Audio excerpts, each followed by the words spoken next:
ਯਤਨ ਕਰ ਰਹੇ ਹਾਂ। ਇਹ ਚੀਜ਼ਾਂ ਤੋਂ ਅਕਾਲੀ ਦਲ ਝਿੜਕ ਗਿਆ, ਸਿਧਾਂਤ ਵੀ ਛੱਡਤੇ, ਵਿਚਾਰਧਾਰਾ ਵੀ ਛੱਡਤੀ। ਜਿਸ ਤਰੀਕੇ ਦੇ ਨਾਲ ਲੋਕਾਂ ਦੇ ਵਿੱਚ ਅਕਾਲੀ ਦਲ ਪ੍ਰਤੀ ਰੋਸ਼ ਹੈ, ਉਸ ਕਰਕੇ ਪੰਜਾਬ ਦੇ ਮਸਲੇ ਨੇ ਚਾਹੇ ਪੰਥਕ ਮੁੱਦੇ ਨੇ, ਅਸੀਂ ਉਹ ਤੇ ਪੂਰਾ ਠੋਕ ਕੇ ਪਹਿਰਾ ਦੇਵਾਂਗੇ। ਵੀ ਤਕਰੀਬਨ ਸਾਰੇ ਹੀ ਪੁਰਾਣੇ ਜਿਹੜੇ ਆਗੂ ਨੇ, ਜਿਹੜੇ ਲੰਬੇ ਸਮੇਂ ਤੋਂ ਪਾਰਟੀ ਨਾਲ ਚੱਲ ਰਹੇ ਸੀ। ਸਤਨਾਮ ਸਤਨਾਮ ਸਤਨਾਮ ਸਤ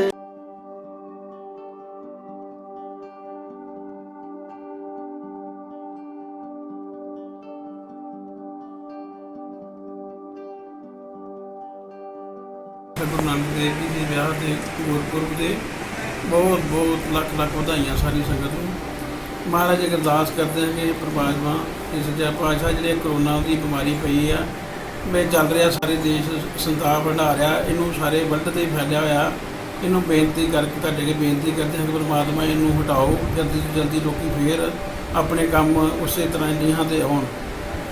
बाकी फतेह जंग सिंह बाजवा जी MLA बहुत ज़्यादा मेहनत कर रहे हैं, साडे हल्के विच बहुत ग्रांटां दे रहे हैं, सड़कों का विकास का काम बहुत कर रहे हैं। सच्चे पातशाह ही सच्चे पातशाह की बेनती करते हैं कि सरदार फतेह जंग सिंह बाजवा को दोबारा फिर कांग्रेस की सरकार आए तो फिर ये कैबिनेट मंत्री बन, जिहड़ा अधूरे काम ने वो इन्हां दे अगे रहन। महाराज अरदास करते हैं कि हे सच्चा पातशाह इन्हां नूं जल्दी तो जल्दी इन्हां दी सेहत कामयाब करो तो सारा कारोबार वधिया तो वधिया ढंग नाल तरीके नाल कर रहे हैं, होर मेहनत करन। ते मैं फिर अपने इलाके निवासियों नूं बाबे नानक दे गुरपुरब विआह ते बहुत बहुत मुबारकां दिंदा हां। वाहिगुरू जी का खालसा, वाहिगुरू जी की फतेह।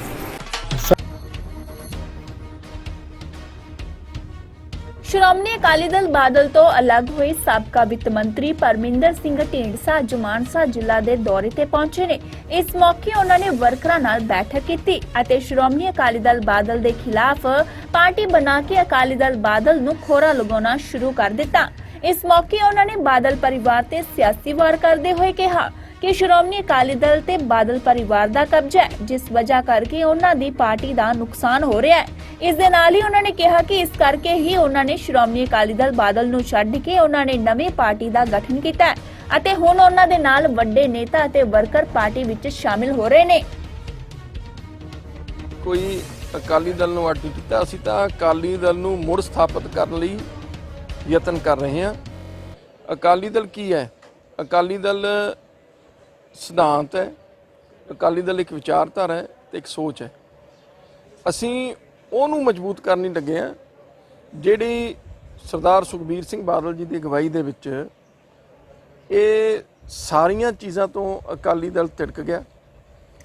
ਸਿਧਾਂਤ ਵੀ ਛੱਡਤੇ, ਵਿਚਾਰਧਾਰਾ ਵੀ ਛੱਡਤੀ, ਮੁੱਦੇ ਵੀ ਛੱਡਤੇ, ਪੰਜਾਬ ਦੇ ਪੰਥਕ ਮੁੱਦੇ ਵੀ ਛੱਡਤੇ, ਤੇ ਫਿਰ ਅਕਾਲੀ ਦਲ ਕਾਹਦਾ ਰਹਿ ਗਿਆ?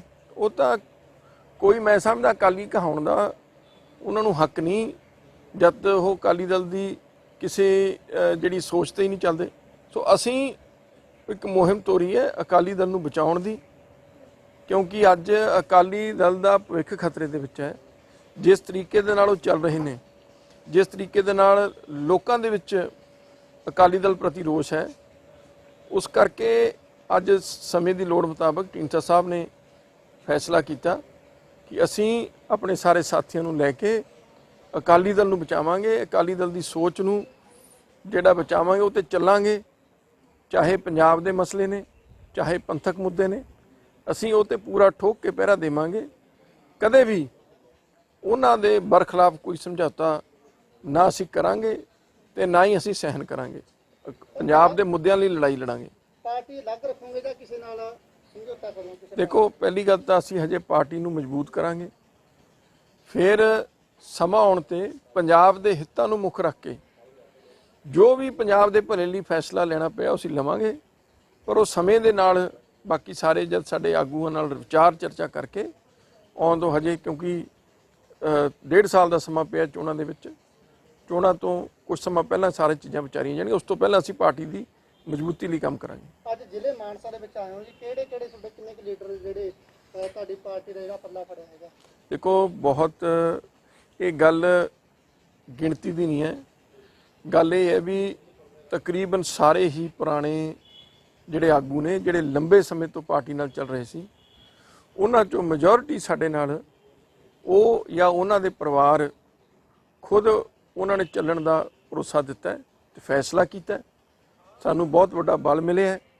ਮੈਂ ਤਾਂ ਸਾਰਿਆਂ ਦਾ ਹੀ ਤਹਿ ਦਿਲੋਂ ਧੰਨਵਾਦ ਕਰਦਾ ਤੇ ਇੱਕੋ ਹੀ ਗੱਲ ਦਾ ਅਸੀਂ ਦੁਬਾਰੇ ਮੈਂ ਇਹ ਕਹਿਣਾ ਚਾਹੁੰਦਾ ਕਿ ਅਸੀਂ ਅਕਾਲੀ ਦਲ ਦੇ ਸਿਧਾਂਤਾਂ ਤੇ ਠੋਕ ਕੇ ਪਹਿਰਾ ਦੇਵਾਂਗੇ, ਪੰਜਾਬ ਦੇ ਲਈ ਲੜਾਈ ਲੜਾਂਗੇ ਤੇ ਕਦੇ ਵੀ ਪੰਜਾਬ ਨੂੰ ਤੇ ਪੰਥ ਨੂੰ ਪਿੱਠ ਨਹੀਂ ਦਿਖਾਵਾਂਗੇ।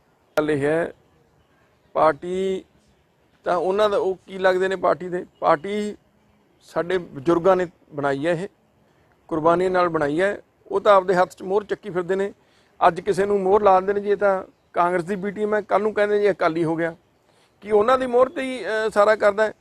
ਕੁਝ ਦਿਨ ਪਹਿਲਾਂ ਤਾਂ ਕਹਿੰਦੇ ਸੀਗੇ ਜੀ ਅਜਨਾਲਾ ਪਰਿਵਾਰ ਕਾਂਗਰਸ ਦੀ ਬੀਟੀਐਮ ਹੈ, ਹੁਣ ਕਹਿੰਦੇ ਜੀ ਅਜਨਾਲਾ ਪਰਿਵਾਰ ਪੱਕੇ ਅਕਾਲੀ ਹੈ। ਇਹਨਾਂ ਨੂੰ ਇਹੀ ਪੁੱਛ ਲਓ ਵੀ ਇਹਨਾਂ ਦਾ ਆਪਦਾ ਹੀ ਕੋਈ ਸਪਸ਼ਟ ਸਟੈਂਡ ਨਹੀਂ। ਸੋ ਉਹਨਾਂ ਦੇ ਕਹਿਣ ਨਾਲ ਸਾਨੂੰ ਕੋਈ ਫਰਕ ਨਹੀਂ ਪੈਂਦਾ। ਅਸੀਂ ਜਿਹੜੀ ਅਕਾਲੀ ਦਲ ਨੂੰ ਬਚਾਉਣ ਦਾ ਜੋ ਮਕਸਦ ਹੈ ਉਹਦੇ ਚੱਲੇ ਆ। ਨਾਲੇ ਸਾਡਾ ਨਿਜਵਾਦ ਤਾਂ ਹੋਵੇ। ਢੀਂਡਸਾ ਸਾਹਿਬ ਪਾਰਟੀ ਦੇ ਵਿੱਚ 2 ਨੰਬਰ ਤੇ ਸੀਗੇ, ਮੈਂ ਵਿਧਾਨ ਸਭਾ ਵਿੱਚ ਪਾਰਟੀ ਦਾ ਨੇਤਾ ਸੀ ਤੇ ਫਿਰ ਸਾਨੂੰ ਤਾਂ ਛੱਡਣ ਦੀ ਲੋੜ ਹੀ ਨਹੀਂ ਸੀ। ਜੇ ਤਾਂ ਸਾਨੂੰ ਕੁਝ ਨਾ ਮਿਲਿਆ ਹੋਵੇ ਤਾਂ ਅਸੀਂ ਕਹੀਏ ਵੀ ਅਸੀਂ ਤਾਂ ਅਹੁਦੇ ਕਰਕੇ ਛੱਡਤਾ। ਸੋ ਅਸੀਂ ਸਿਰਫ ਇੱਕ ਸੋਚ ਨੂੰ ਲੈ ਕੇ ਚੱਲੇ ਹਾਂ ਤੇ ਉਹਦੇ ਤੇ ਕੰਮ ਕਰਨ ਦਾ ਜੋ ਮਰਜ਼ੀ ਕਹੀਆਂ ਉਹਨਾਂ ਨੇ ਤਾਂ ਕਹਿਣਾ ਹੀ ਆ। ਹੁਣ ਜੋ ਮਰਜ਼ੀ ਕਹੀਆਂ ਢੀਂਡਸਾ ਸਾਹਿਬ ਬਾਕੀ ਪਾਰਟੀਆਂ ਵੀ ਇਹ ਕਹਿ ਰਹੀਆਂ ਨੇ ਵੀ ਢੀਂਡਸਾ ਸਾਹਿਬ ਖੁਦ ਜਿਹੜੇ ਵਜ਼ੀਰ ਰਹੇ ਨੇਗੇ ਅਕਾਲੀ ਦਲ ਦੀ ਸਰਕਾਰ ਵੇਲੇ ਬੇਅਦਬੀ ਹੋਈ ਉਦੋਂ ਬੋਲੇ ਨੇ, ਉਹਦੇ ਕੁਝ ਪਰੇ ਕੌਣ ਕਹਿੰਦਾ ਨਹੀਂ ਬੋਲੇ? ਬਾਕੀ ਪਾਰਟੀਆਂ ਜਿਹੜੇ ਦੇਖੋ ਮੈਂ ਤੁਹਾਨੂੰ ਗੱਲ ਦੱਸਦਾ, ਇਹ ਤਾਂ ਪਾਰਟੀ ਦੇ ਵਿੱਚ ਵਾਲੇ ਜਿਹੜੇ ਸੀਗੇ ਉਹ ਦੱਸ ਸਕਦੇ ਆ ਨਾ ਵੀ ਪਾਰਟੀ ਜਦ ਬੇਅਦਬੀ ਹੋਈ ਬੋਲੇ ਕਿ ਨਹੀਂ ਬੋਲੇ।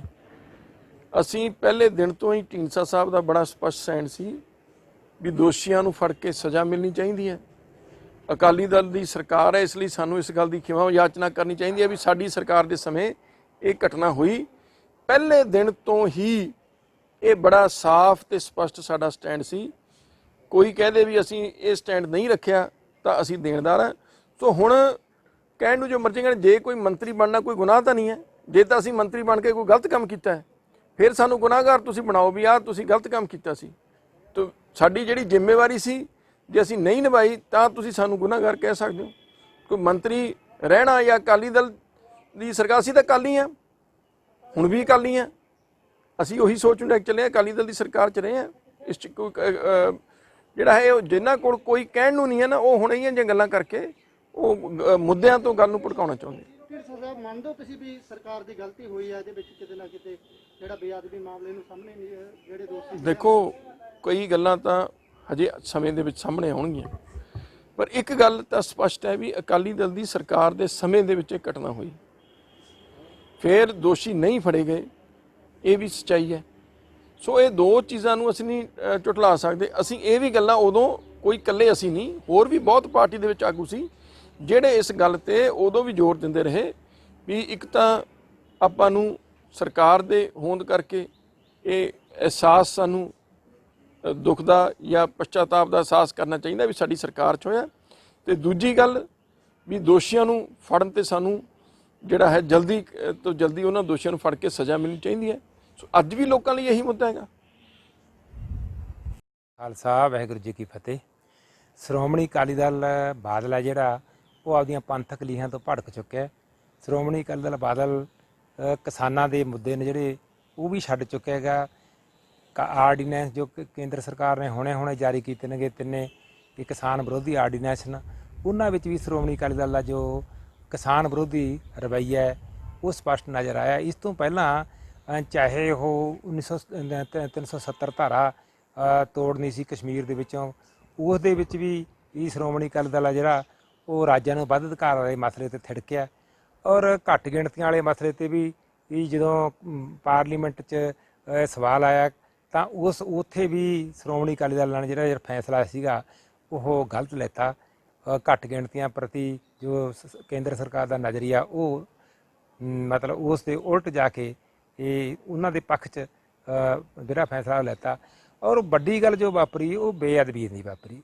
ਸ੍ਰੀ ਗੁਰੂ ਗ੍ਰੰਥ ਸਾਹਿਬ ਦੀ ਬੇਅਦਬੀ ਜੋ ਉਹ ਸ਼੍ਰੋਮਣੀ ਅਕਾਲੀ ਦਲ ਦੇ ਰਾਜ ਭਾਗ ਦੌਰਾਨ ਹੋ ਰਹੀ, ਔਰ ਜਿਹਨੇ ਸਮੁੱਚੇ ਸੰਸਾਰ ਦੇ ਇਹ ਸਿੱਖ ਜਗਤ ਨੂੰ ਬੜਾ ਬਲੂੰਦਰ ਕੇ ਰੱਖ ਦਿੱਤਾ ਸੀ। ਉਸ ਸਮੇਂ ਦੌਰਾਨ ਦੋਸ਼ੀ ਭਾਵੇਂ ਮਤਲਬ ਸਰਕਾਰ ਨੇ ਜਾਂ ਅਕਾਲੀ ਦਲ ਬਾਦਲ ਨੇ ਕੋਈ ਆਪ ਨਹੀਂ ਇਹ ਮਤਲਬ ਬੇਅਦਬੀ ਕਰਾਈ ਸੀ, ਪਰ ਜੋ ਰਾਜ ਭਾਗ ਸੀਗਾ ਉਹ ਸ਼੍ਰੋਮਣੀ ਅਕਾਲੀ ਦਲ ਦਾ ਸੀਗਾ, ਜਿਹਦੇ ਵਿੱਚ ਬਤੌਰ ਰਾਜ ਭਾਗ ਹੁੰਦਿਆਂ ਹੋਇਆਂ ਉਹ ਫਰਜ਼ ਬਣਦਾ ਸੀਗਾ ਕਿ ਦੋਸ਼ੀਆਂ ਨੂੰ ਛੇਤੀ ਫੜਿਆ ਜਾਂਦਾ, ਉਹਨਾਂ ਨੂੰ ਸਖਤ ਸਜ਼ਾਵਾਂ ਦਿੱਤੀਆਂ ਜਾਂਦੀਆਂ, ਜਦੋਂ ਕਿ ਇਹ ਕੁਝ ਨਹੀਂ ਹੋਇਆ। ਉਸ ਤੋਂ ਬਾਅਦ ਜੋ ਹੁਣ ਵੀ ਹੋ ਰਿਹਾ ਹੈਗਾ 267 ਸਰੂਪਾਂ ਦਾ ਸ੍ਰੀ ਗੁਰੂ ਗ੍ਰੰਥ ਸਾਹਿਬ ਜੀ ਦੇ ਸਰੂਪ ਗੁੰਮ ਹੋ ਜਾਣਾ, ਇਹ ਵੀ ਸਿੱਖ ਹਿਰਦਿਆਂ ਨੂੰ ਇਹਨਾਂ ਨੇ ਇਸ ਗੱਲ ਨਹੀਂ ਬਲੂੰਦਰ ਹੈਗਾ।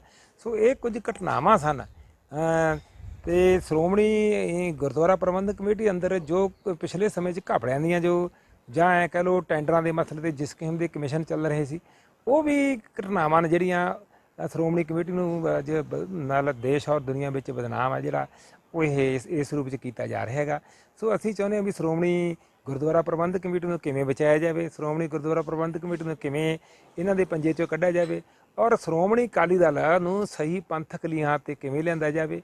ਸੋ ਇਸ ਕਰਕੇ ਅਸੀਂ ਇਹਨਾਂ ਨੂੰ ਛੱਡ ਕੇ ਸ਼੍ਰੋਮਣੀ ਅਕਾਲੀ ਦਲ ਢੀਂਡਸਾ ਸਾਹਿਬ ਨਾਲ ਜੁੜਨ ਜਾ ਰਹੇ ਹਾਂ। ਆਉਣ ਵਾਲੀਆਂ ਜਿਹੜੇ ਐਸਜੀਪੀ ਦੀਆਂ ਚੋਣਾਂ ਹੋਣਗੀਆਂ, ਤੁਹਾਡੀ ਜਿਹੜੀ ਪਾਰਟੀ ਵੱਲੋਂ ਐਲਾਨੇ ਜਾਣਗੇ ਉਮੀਦਵਾਰ? ਦੇਖੋ ਉਹ ਸਟ੍ਰੈਟਜੀ ਹੈ ਜਿਹੜੀ ਅਸੀਂ ਤਾਂ ਅਜੇ ਸ਼੍ਰੋਮਣੀ ਅਕਾਲੀ ਦਲ ਡੈਮੋਕ੍ਰੇਟ ਵਿੱਚ ਅਜੇ ਸ਼ਾਮਲ ਹੀ ਹੋਏ ਹਾਂ। ਅਜੇ ਬਾਕੀ ਸਾਡਾ ਪ੍ਰੋਗਰਾਮ ਹੈ ਜਿਹੜਾ ਸਾਡੇ ਇਲਾਕੇ ਦੇ ਵਿੱਚ ਜਿੰਨੇ ਸਾਡੇ ਸਮਰਥਕ ਹੋਣਗੇ ਉਹਨਾਂ ਦਾ ਪ੍ਰੋਗਰਾਮ ਆਉਣ ਵਾਲੇ ਦਿਨਾਂ 'ਚ ਲੀਕਿਆ ਜਾਣਾ, ਅਤੇ ਉਸ ਤੋਂ ਬਾਅਦ ਜਿਹੜਾ ਹੈਗਾ ਸ਼੍ਰੋਮਣੀ ਅਕਾਲੀ ਦਲ ਡੈਮੋਕ੍ਰੇਟ ਉਹ ਕਿੱਧਰ ਨੂੰ ਫੈਸਲੇ ਲੈਂਦੀ ਹੈ ਉਹ ਬਾਅਦ ਦੇ ਵਿੱਚ ਹੈ। ਪਹਿਲਾਂ ਤਾਂ ਪਾਰਟੀ ਸਾਰੀ ਹੈ ਜਿਹੜੀ ਉਹ ਮੁਹਿੰਮ ਚੱਲ ਰਹੀ ਹੈ। ਸਤਨਾਮ ਸਤਨਾਮ ਸਤਨਾਮ ਸਤ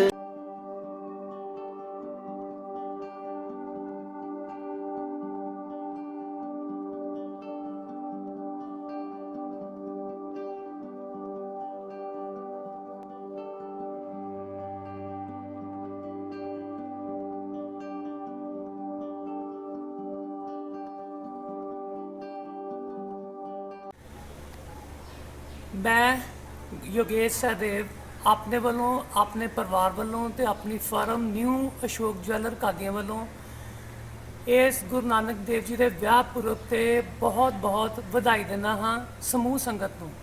ते मैं बाबा जी के चरणों में अरदास करता हाँ कि इस संसार ते जो इस वक्त करोना नाम की महामारी फैली हुई है, बाबा जी जल्दी तो जल्दी उस तो छुटकारा दिवाउण ते सारे लोकी उसे भाईचारे नाल दोबारा एक दूजे नाल मिलिया गिलिया करन ते बाज़ारां विच उदां ही रौनकां लगन। मैं योगेश सहदेव एक बारी फिर तो बाबा जी दे विआह पुरब ते सारी समूह संगत नूं बहुत बहुत वधाई देना। Very very good morning to all.